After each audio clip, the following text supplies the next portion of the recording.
Verse 16. When the chief baker saw that the interpretation was favorable, he said to Joseph, I also had a dream. There were 3 cake baskets on my head. In the uppermost basket, there were all sorts of baked food for Pharaoh. But the birds were eating it out of the basket on my head.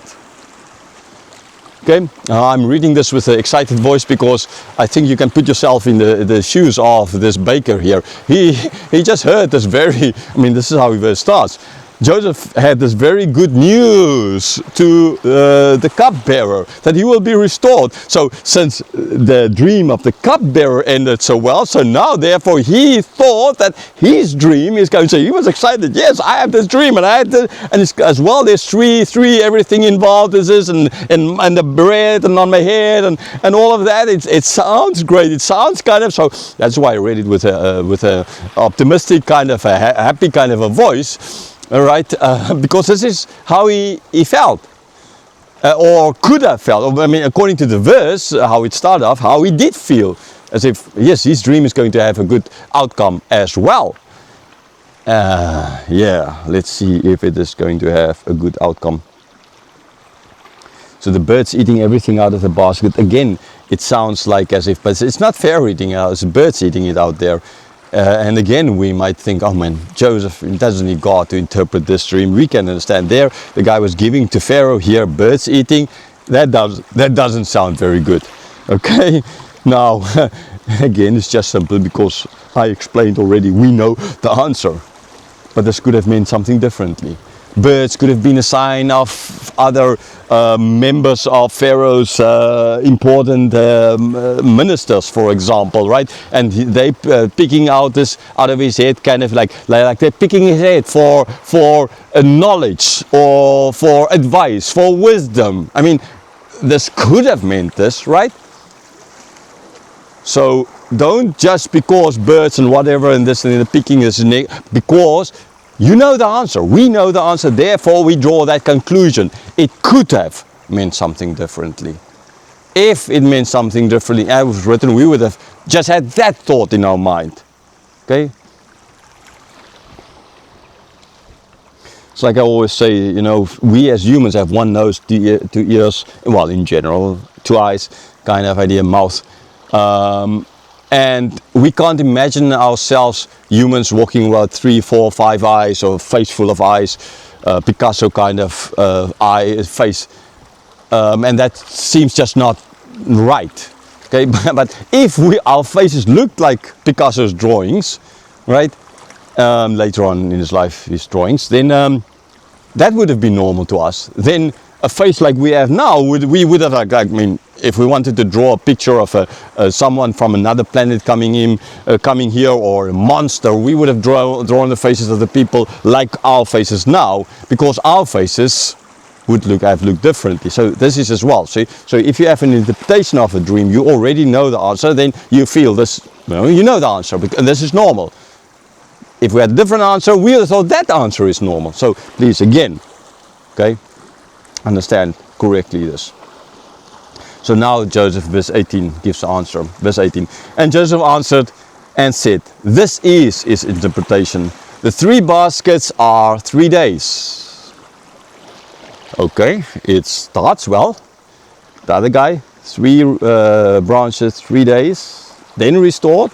3 baskets, 3 days. Yeah. Continue, Joseph, continue. It sounds great. It sounds like for the other guy. And then verse 19, Joseph continues. In 3 days, Pharaoh will lift up your head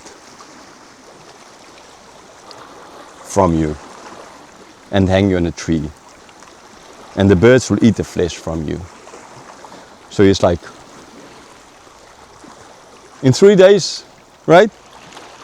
So again, you can sort of like 3 days, yes, go on. And then Joseph go on. It's like saying, he will lift up your head.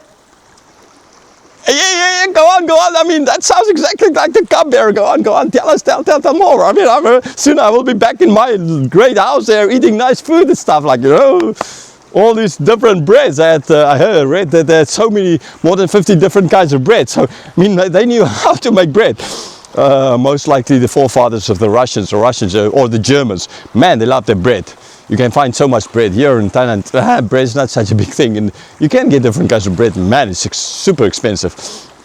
Affordable bread is not really good. Anyhow, but so he's like, go on, and then lift up your head from you. You won't lift up your head, he's going to lift it up from you. Now that kind of implies that he's going to be beheaded. Okay? We don't know if he was beheaded or not. The fact that there's going to be mentioned about hanging on a tree in this verse, that does not mean that he was hanged, right? His head could have been cut off, most likely, and then his body was hanged up, right? So to make a public spectacle of him, right? The same kind of after the death of Saul, for example, years later on, the heads cut off and the bodies hang up kind of thing. So right, so this is it most likely his head was cut off and then his body was hanged up, and as a spectacle, right? It could have been both hanged together or just whatever, as a spectacle. So the bird's going to eat the flesh. So yes, this hanging up it was so bad. Pharaoh was so angry at this guy, he had his head up and put him up there as a spectacle, so there's not even in afterlife rest for him. Verse 20. On the third day, which was Pharaoh's birthday, he made a feast for all his servants and lifted up the head of the chief cupbearer and the head of the chief baker among his servants. So Pharaoh's birthday, 3 days later. Did Joseph know it's his birthday 3 days later, and therefore he interpreted? I mean, he might have known his birthday 3 days later, but that's not why he said it. Okay? This is ultimately because of his birthday, as we know, like in Myanmar, like in so many other countries, like later on Pilate with Jesus, in important days, they will let prisoners go free. Okay, do it still in Myanmar every now and then, and the little guy just lets his people out every time, not the unlawfully people put in prison. Okay, so a birthday, an occasion, and he's now going to show his magnitude here. I am such a great guy kind of idea. Okay, and he lifted up their heads, but the outcome differently. The one's head was lifted up to be restored, and the other one's head was lifted up to be cut, and then him to be lifted up and to die. Verse 21. He restored the chief cupbearer to his position, and he placed the cup in Pharaoh's hands. So he restored the one as God showed to Joseph this is going to happen, right? So God gave the dream, God gave the interpretation, it happened, right?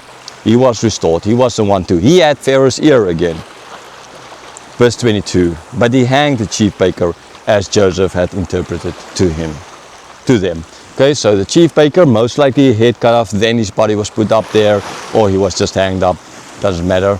And made a spectacle even after death, so that his soul won't find any rest, as Joseph interpreted, as God gave to Joseph the interpretation. Verse 23, yet the chief cupbearer did not remember Joseph, but forgot him. So yeah, unluckily, it ends on a very sad note. It ends suspenseful note again, on a low. The chief cupbearer 3 days later restored. He could see what happened to the baker. Everything Joseph said came true. But maybe in the process of being restored, he was so grateful, so happy, he was so busy with the occasion of Pharaoh's birthday that he just forgot about it. And then he kept on forgetting about it. Or maybe he wanted to, like this, he wanted to forget about this part of him being in prison. Like some people, when they were in prison, they kind of want to. There's certain things, bad things happening in your life that you know they happen, but you don't want to remember them. So you put them in somewhere up in your mind or brain where you kind of lock them up to forget about it. You know they are there. But you don't want to remember. That's why some people need to go to psychiatrists to go and tell them, and they kind of unlock it, allowing for you. But again, God can do that for you, and you don't need people to tell you. You anyhow yourself know about it, but you knowingly don't want to remember. So maybe as well, this is what this guy did. He was in a bad position there. He did not want to be reminded of what he did to Pharaoh. He did not want to even think of what he did to Pharaoh. He did not want to think of him being in prison, and that might happen again. So there lawfully, he locked it up in his mind.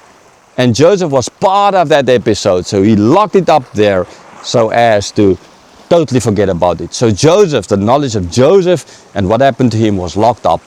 Yes, he's going to unlock it later when he can get something from it, but now he's going to forget about it. So it leaves us again, it leaves Joseph again in a very bad position. In prison, forgotten. He did everything right. God, at least God through this showed that he is with him by giving him the interpretation.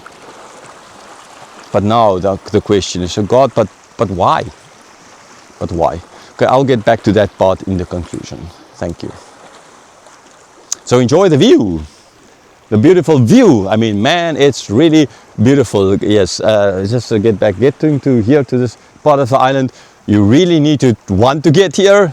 The road is pretty bad. I mean, it's drivable even with just a normal 2x2. You don't need a 4x4, 2x4. But the road's quite bad. But it's beautiful here. It's secluded, very beautiful. There's this island here that you now can't see. You can rent a boat over there, a canoe, and then go over to that island and lie on the beach there, and you'll be the only person on that beach. I mean, if you do it now, you'll sure be, because there's no one else there. Okay, join me a little bit later for I plan to go to a mangrove forest just a couple of 100 meters from here and do the conclusion there. Thank you.